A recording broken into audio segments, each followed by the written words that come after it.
Hey guys, welcome back to the channel. Just let me have a sip of my morning coffee.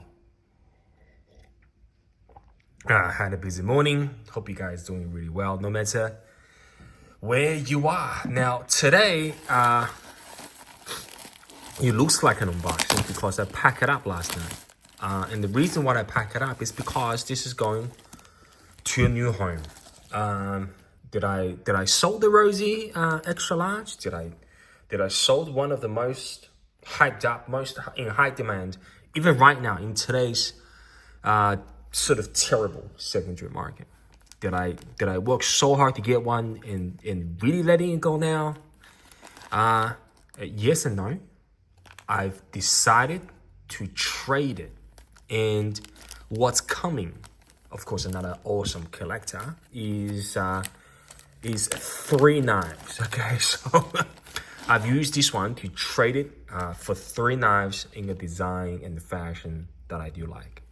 Just to give you guys a hint, it's going to be a Riyadh, it's going to be a no knives, and it's going to be a we.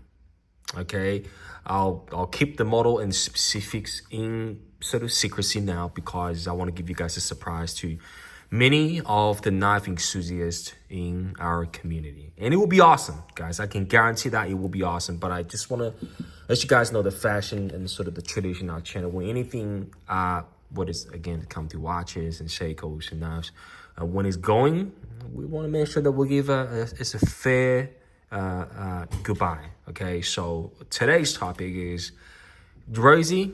You are the queen of the collection, but you're getting remarried again. That's right. You're gonna get going again because you're just not sticking around. I can't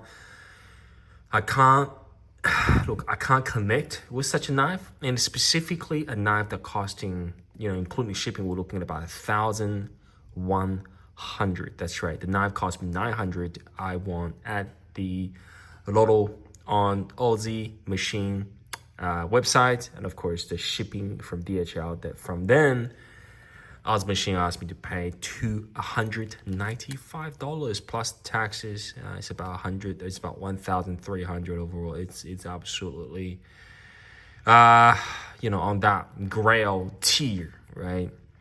So a bit of overview in terms of what the Rosie is, and of course, right, this is all you get from the shipping perspective. You get this, you get this, and you get this. All right, Data Burst card, Roosevelt XL knife. Well, if you ever see 0504 flowing around on the Facebook forums or on the Blade forums, this is from me. I'm the first owner. Was born the 12th of September. No, I think they actually read the other way around there, right? So it's on the December 9th, 2024. Last year, Christmas, just before that. 62 to 63 HIC is 20 CV blade. Is machined at the angled milling. All Thai construction. Of course, that's the maker's name, all right? Cool. All right, so I just want to give you guys, again, I put my 8010 right next to me. So just have a bit of talk about it, and then we're going to send it in our way. Maybe I'll post it later on 2 o'clock. I think the other collector will do the same. So I should have that 3. I should have the other end of the trades coming to me either Friday this week, which is in a couple of days, or on Monday, Tuesday next week. Okay, now, first thing I'm going to talk about is, all right, so look.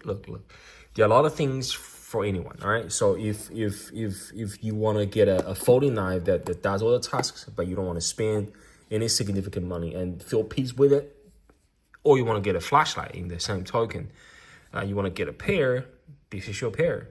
$55, $50, $100.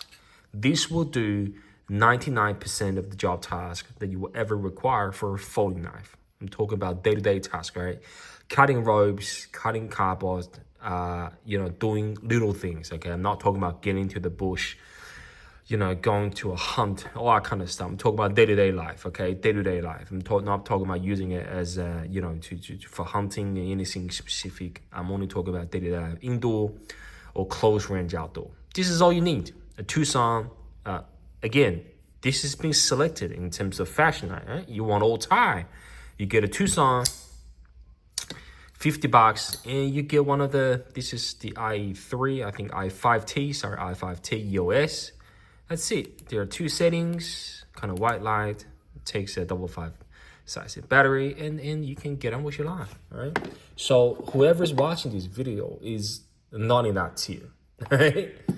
Whoever is, again, they're not mutually exclusive. You can have them all.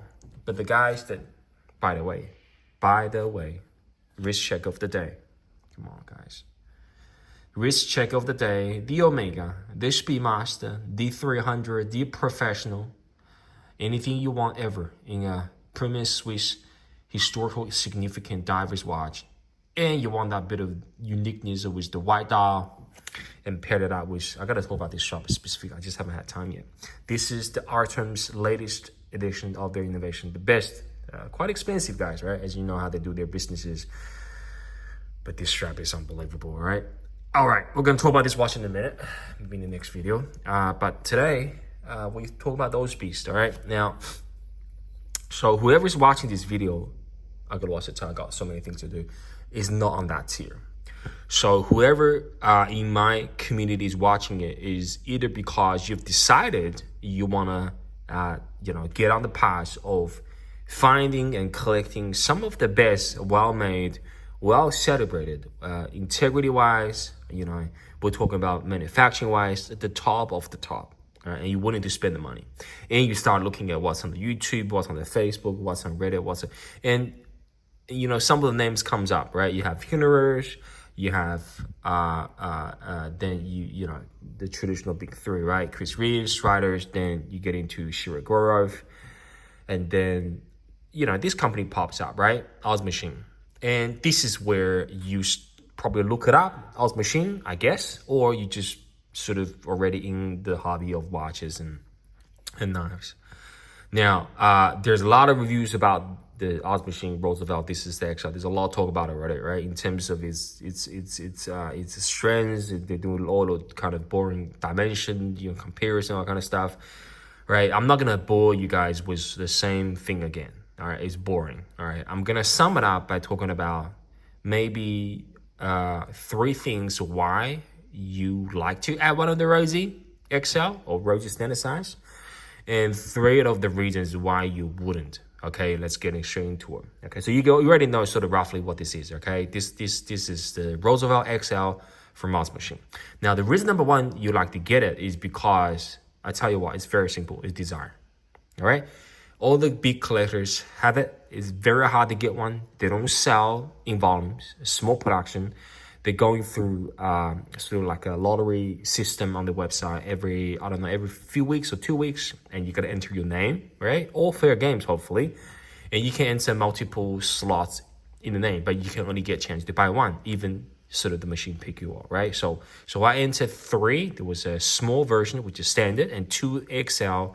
I entered 3 of them. I think I was 50-50 about sizes. I was going to get the small one, which costs a bit less, or the large, but the rest is history. I want the large, okay? So very hard to get one, extremely hard.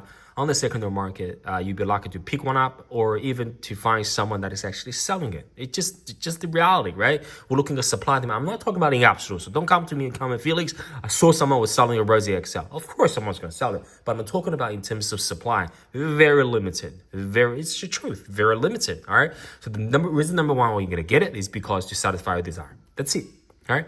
Second reason why I like to get it is because the design works for you. The design works for you. Simplicity is the thing here. All right, simplicity. You like a clean look. I know there's a lot of odd knives look clean look as well, but look at this. You have on the show side, you have 3 screws. I understand, Felix. They're saying there's real Tigers don't have even 1 screw, but look, you're gonna have something on it. And I think it looks in very good harmony. You have a pivot. You have 2 screws on the back. On the lock side, you have a pivot here, screw here, and you have 2 just from the other end. Okay, there's no pocket clip screws from outside. It's actually from inside. All right. 0 billboarding on the blade. All right. You actually have to turn the blade to find the serial number 0504, and the 20 CV is somewhere, guys. All right. Where is it? There you go, 20 CV. All right, so you like the design, it works for you because how it appears to you in terms of ergonomic. I've talked about how it feels in hands yet, but it just looks good. And you know what? If you like that, I can't fault you because it is truly amazing. Okay. Number 3 reason is multiple way of deployment and the engineering piece of it. All right. That, fortunately, I can't agree. Okay. This is something that looks so simple. When you're holding it, you feel extremely light. Everything's milled out inside. It's being sort of going through tons of weight reduction. I believe it is. You guys can see, right? Just want to focus on here. Is milled out to the perfection. I gotta give him that. Okay, it is, truly is. All right, and sorry, you saw my daughter's book. I'm using as a stand, and they're using 2 detent ball. I think it is very innovative because the detent on this. I'm gonna show an example. Right now, when you using your knife, there are multiple ways of the of deployment. Right, there is a slow roll.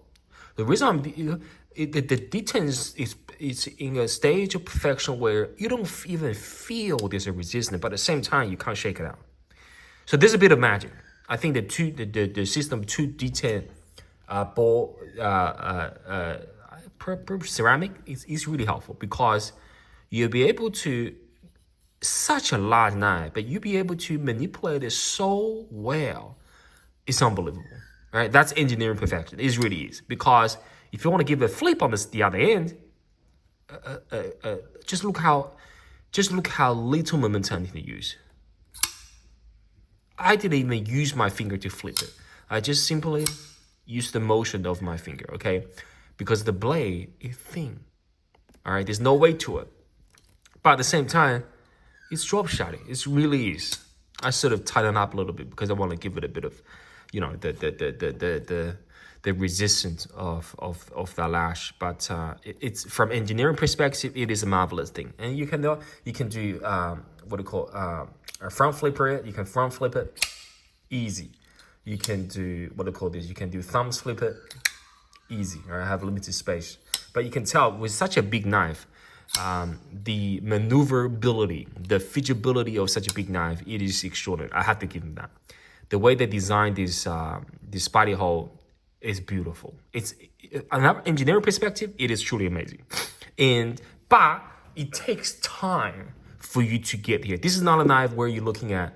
I don't have with me. You look like a PM2 from Spartacus. You can tell how it's gonna work. This you really have to have it for a while to know how it's gonna work out. This is how it goes. Oh, such a large slot here. You can actually front flip it. Okay, that's good to know. You can actually even slow roll it. True, amazing. Okay, so engineering perfection. All right, now we jump to the other side of the argument. 3 reasons why you shouldn't get it. Number 1, price, and variability. It's too rare, too hard to get one. All right, I'm not gonna enter my name to. Yeah, maybe I will actually. Maybe I will, but 900 plus shipping, you're looking at $1,000 for it. I know you can sell in the secondary pretty much for the same price if you keep it as a mint and brand new condition, right?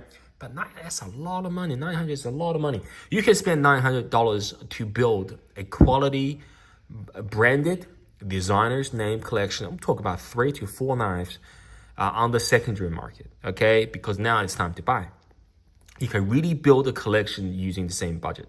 So you gotta ask yourself, right? Should you just have one, or would you? The guy's probably looking at buying one, at least have a dozen or half a dozen of quality high volume knives, right? Because you're not gonna end up with this as being your first knife. Say, guys, I bought my first EDC Rosie XL. Yeah, it's not gonna work out that way, right? So you're gonna work up to this level. So from a price perspective, that would be the first objection. Too high. Honestly, I understand. You talk about the cost of it, the machinery, all US made. I understand that. But what I'm saying is purely from a market dynamics perspective. This is not a full custom. This is still small batch, mid-tech, highest machine quality sort of production in US. I know, but price it lower. Instead of 900 and sort of, I think 850 or 750 for the small, maybe do a 550 and 699 or 499 699. or I don't know, $599 and $749, about $200 to $300 less. I understand that we're talking about 30%, 35% reduction in price. But what I'm saying is, if they can do that and they can increase the volume, they can really make it as a volume knives. People will jump on it. Yeah, if they do that, I think the overall revenue and the sales will go beyond what they're doing now. It's just my personal view, because at 900, a lot of people's not gonna buy it. I'm just gonna be honest. 900, the audience, the market is too small. It's my view. All right, price number one. Second objection, why not getting the Rosie and Rosie XL is a boring knife. Okay, it's a boring knife. It looks too bland. The milling, the pattern is good quality. Look at that, how boring that backspacer is. It's a very boring knife. It doesn't inspire you. It doesn't inspire you. Okay, so that's the truth of it. So very boring. If you want something fancy, this is not gonna be it. All right. So the third thing is, you gotta ask yourself the question: are you ready for such a high-end knife? Maybe you wanna get an 8010. You can dress it up with a gold tie scale, right? Mind you, this is gonna cost you about $400 overall, probably, right? But Andrew Danko design, trial lock. This is gonna be a user. It's gonna be a trustworthy friend. In any given environment, it's gonna cost less in half of that price. In terms of size-wise, I think very similar. I'm just gonna do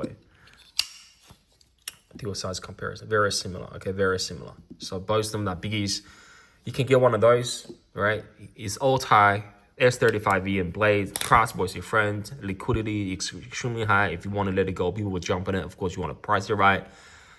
And that's it. You don't have to get one of those, right? This looks even more fancy at a half the price. And with that, again, I'm focused on known design and known designers, known brand and known designers, right? So 8010 with a tie scale works just the best.